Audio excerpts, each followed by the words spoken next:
भारत और दुनिया में मुंशी प्रेमचंद प्रख्यात कथाकारों में से एक हैं।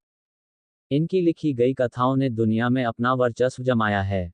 ऐसा ही मुंशी जी की कहानी है दो बैलों की कथा, जिसकी कहानी बहुत शानदार है। दो बैलों की कथा मुंशी प्रेमचंद द्वारा रचित एक प्रसिद्ध रचना है, जिसमें प्रेमचंद्र एक किसान और उसके दो बैलों के भाव को प्रकट करते हैं। इस कथा के माध्यम से जीवों के प्रति प्रेम भाव और स्वतंत्रता के भाव को दर्शाया गया है, जहां मुंशी प्रेमचंद स्वतंत्रता को पशु और मनुष्य सभी के लिए आवश्यक और स्वतंत्रता को पहली पसंद के रूप में दर्शाते हैं। इस कथा के माध्यम से आप जानेंगे कि स्वतंत्रता के लिए अनेकों संघर्ष करने पड़ते हैं, जैसा कि कथा में बैलों को अपनी स्वतंत्रता के लिए संघर्ष करते हुए दिखाया गया है। इस कहानी को कक्षा 9 की क्षितिज की पुस्तक में पढ़ा जा सकता है। इस पोस्ट में आपको मुंशी प्रेमचंद्र द्वारा रचित दो बैलों की कथा, दो बैलों की कथा के बारे में कुछ रोचक जानकारी प्राप्त होगी। कथाकार मुंशी प्रेमचंद देश ही नहीं, दुनिया भर में विख्यात हुए और कथा सम्राट कहलाए। प्रेमचंद का जन्म 1880 में बनारस के लम्ही गांव में हुआ था। प्रेमचंद्र ने बीए तक की पढ़ाई पूरी करने के बाद शिक्षा विभाग में नौकरी प्राप्त की, परंतु असहयोग आंदोलन का हिस्सा बनने के लिए उन्होंने नौकरी से इस्तीफा दे दिया।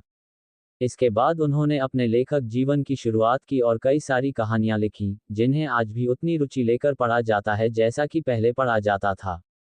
मुंशी प्रेमचंद जैसे महान कहानीकार, एक महान लेखक का देहांत 1936 में हुआ था।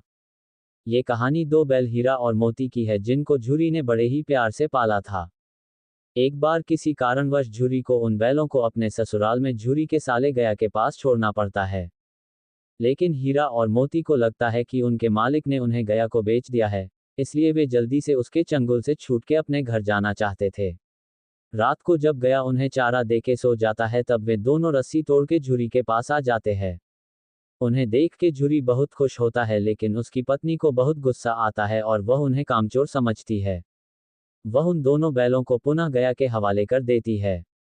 दूसरी बार जब गया उन्हें फिर लेके जाता है तो उन पर अति क्रोधित होने के कारण उन्हें बहुत सताने लगता है। उन्हें खाना पीना देना बंद कर देता है और जो कुछ देता भी था उसे वह न तो ढंग से खाते और न ही हल चलाते थे।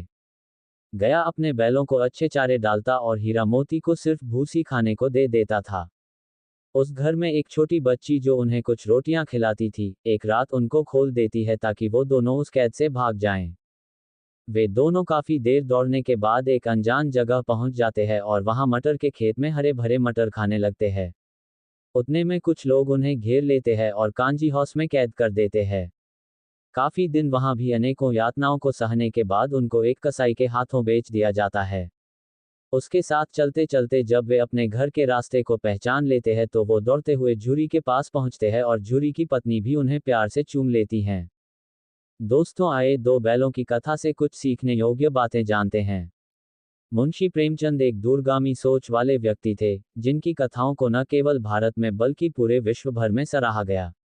मुंशी प्रेमचंद अपनी कथाओं में गढ़े शब्दों से समाज में ऐसी जागृति पैदा करते थे, जिसका असर काफी प्रभावशाली रहता था।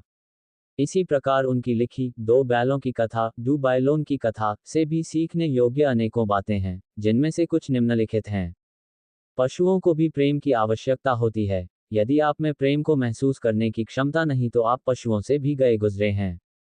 स्वतंत्रता पर केवल किसी एक का एकाधिकार नहीं होता। स्वतंत्रता वह भावना है जिस पर सभी का समान अधिकार है, फिर चाहे इसको पाने की लालसा रखने वाला कोई पशु हो या मानव। स्वामी भक्ति में अनेकों यातनाएं सहने वाले एक न एक दिन सफलताओं को अवश्य प्राप्त करते हैं। मानव को कभी भी किसी दूसरे जीव का अपमान नहीं करना चाहिए। ऐसा करना स्वयं देवता का अपमान करने के समान होता है। आपका जीवन चाहे कितनी भी कठिनाइयों से क्यों न जूझ रहा हो, यदि आपका लक्ष्य अटल है तो आपको विजय होने से कोई नहीं रोक सकता है।